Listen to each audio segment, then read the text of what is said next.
इलाज है या नहीं है। इलाज तो अभी तक सर्दी जुकाम का भी नहीं है, सर्दी जुकाम की भी कोई वैक्सीन नहीं है। क्या हम उससे डरते हैं? नहीं डरते हैं। क्यों? क्योंकि ज्यादा लोग नहीं मरते हैं। तो सबसे पहले डेथ रेट कैलकुलेट करते हैं कि एग्जैक्टली कितना है।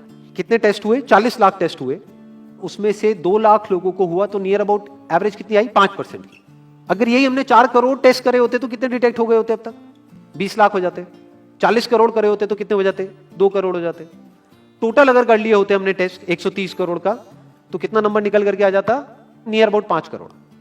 इसका मतलब 5 करोड़ लोगों को या तो आज की डेट में है या हो चुका है।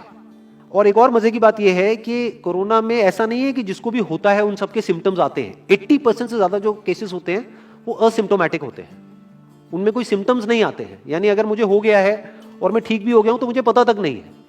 वो तब मुझे पता लगेगा अगर मैं अपने टेस्ट कराऊंगा जिसको एंटीबॉडी टेस्ट बोलते हैं, और मेरी बॉडी में एंटीबॉडीज मिलेंगी, तब मैं कह सकता हूं कि हाँ मेरे को था और वो ठीक हो गया है। तो अभी अगर हम बेसिक सी कैलकुलेशन करें तो 5 करोड़ निकल करके आ रहा है नंबर। उसमें से डेथ कितनी हुई है? 5,800।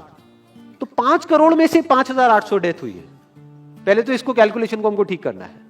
डेथ को अंडर रिपोर्ट करने का कोई तरीका नहीं है, बल्कि ओवर रिपोर्ट किया जा सकता है। ओवर रिपोर्ट कैसे? फॉर एग्जांपल आपकी बॉडी में टेस्ट हुआ, आपकी बॉडी में मिला कोरोना वायरस, लेकिन आपके अंदर पहले ही बहुत सारी प्रॉब्लम्स चली रही थी, तब भी आपकी किसी ना किसी वजह से डेथ होने ही वाली थी। बट क्योंकि ये कोरोना आया आपकी बॉडी में, इस वजह से आपकी डेथ हो गई, तो ये ट्रिगर कर गया। तो ये जो 5800 का नंबर है, ये इससे कम तो हो सकता है, इससे ज्यादा होने के चांसेस बहुत कम है। बट एक बार को हम मान लेते हैं कि इतना ही है नंबर, ना कम है ना ज्यादा है, तो कितनी परसेंटेज निकल करके आई? 5 करोड़ में से अगर 5800 डेथ्स हुई हैं तो क्या परसेंटेज निकल करके आई? Near about 0.01%। ये उससे बहुत कम है जितनी डेथ्स हमारे यहां पे होती हैं रोड एक्सीडेंट की वजह से।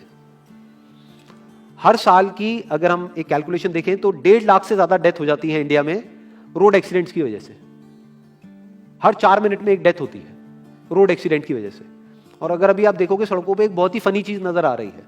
2 व्हीलर पे जा रहे हैं, मास्क सबने लगाए हुए हैं, कभी भी नोट करना इस चीज को। हेलमेट नहीं पहने हुए, हेलमेट बहुत कम लोगों ने पहने हुए हैं। इससे हमको क्या समझ आ रहा है? क्या ये समझदारी है, बेवकूफी है? क्योंकि हेलमेट ना लगाने की वजह से उनके मरने के चांसेस उससे बहुत ज्यादा है, कई गुना ज्यादा है जितना कि कोरोना से मरने के उनके चांसेस है। तो ये डर है जो चारों तरफ फैल रहा है, और मीडिया डर को और बढ़ाता चला जा रहा है। और क्योंकि सही इंफॉर्मेशन किसी के भी पास में नहीं है, या सही कैलकुलेशन किसी के पास में नहीं है, ये जो अभी हम कर रहे हैं इसको मैथमेटिकल मॉडलिंग बोलते हैं। यानी एक डेटा को देख करके एक मॉडलिंग करी जाए और फिर समझा जाए कि एक्चुअल में जो सही डेटा है वो क्या है।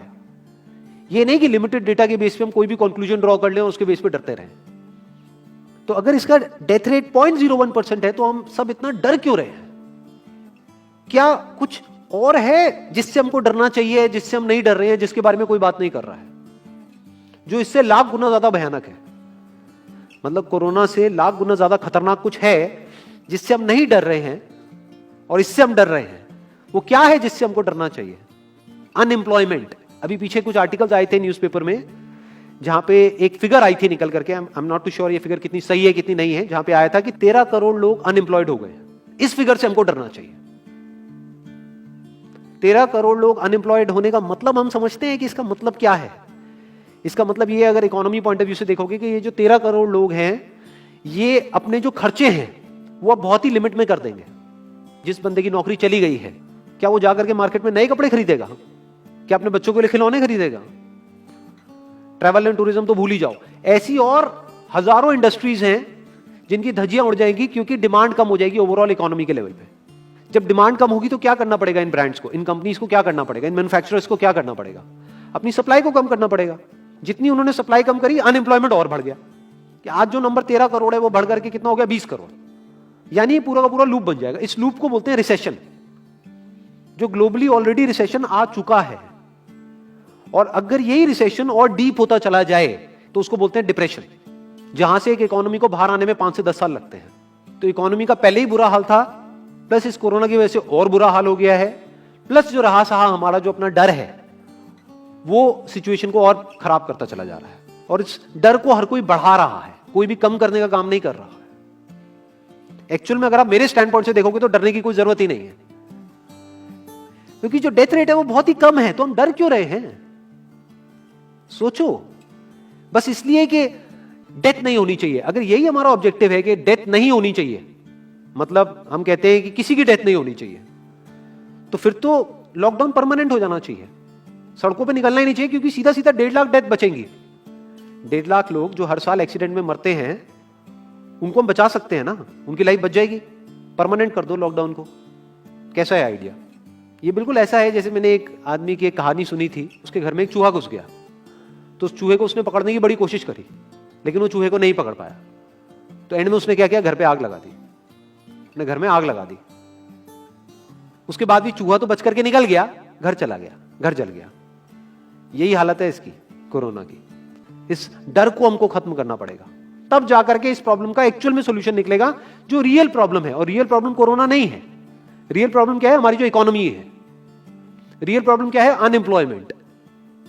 तो इस वीडियो के थ्रू मैं अपनी एक हम्बल रिकमेंडेशन देना चाहूंगा गवर्नमेंट ऑफ इंडिया को, या जो भी लोग एक पर्टिकुलर पोजीशन पे हैं उन लोगों को, कि हमको टेस्ट करने कम करने हैं, टेस्ट बढ़ाने नहीं है। अभी हम गलती क्या कर रहे हैं? टेस्ट बढ़ाते चले जा रहे हैं, जिसकी वजह से केसेस बढ़ते चले जा रहे हैं, जिसकी वजह से डर बढ़ता चला जा रहा है। गवर्नमेंट क्या एक क्राइटेरिया नहीं बना सकती कि जो क्रिटिकल केसेस है बस उन्हीं का टेस्ट करो, क्योंकि उन्हीं को हॉस्पिटल में एडमिट करने की जरूरत है, तो उन्हीं का टेस्ट होना चाहिए ना। जो वैसे ही ठीक हो रहे हैं, अपने आप ही ठीक हो रहे हैं, जिनको माइनर सिम्टम्स हैं और वो खुद ही ठीक हो रहे हैं, उनका टेस्ट करने की क्या जरूरत है? उससे तो पैनिक और बढ़ेगा। अगर टेस्ट कर भी दिया तो हम करने क्या वाले हैं? उनको क्या हॉस्पिटल में एडमिट करने वाले हैं? नहीं, घर पे क्वारंटाइन करने वाले हैं। अभी जो क्वारंटाइन वाला फंडा है, ये भी जब बेस छोटा होता है तब तो काम करता है, जब करोड़ों में हो जाता है तब काम नहीं करता है। मैं अगर एग्जांपल से समझाने की कोशिश करूं, जो मेरी थॉट प्रोसेस है उसको इमेजिन करो। ये एक ऐसी सिचुएशन है कि हम एक घर में है और चारों तरफ से बाढ़ आई हुई है, और ये जो घर है हमारा वो ऐसा है, इसको इमेजिन करो, जहां पे हजारों दरवाजे हैं। तो हम क्या करें, इसमें से एक दरवाजे को पकड़ लें और उसी को पक्का करते चले जाएं। ये है क्वारंटीन, और बाकी के हजारों खुले पड़े हैं। एक को हम पक्का करते चले जा रहे हैं, क्योंकि यहां से पानी अंदर नहीं आना चाहिए। इंडिया की पॉपुलेशन क्या है? 130 करोड़। टेस्ट कितने हुए हैं अभी तक? 40 लाख। दिल्ली के कितने हो रहे हैं? 1 लाख। महीने के कितने हुए? 30 लाख। साल के कितने हुए? 3 करोड़ 60 लाख।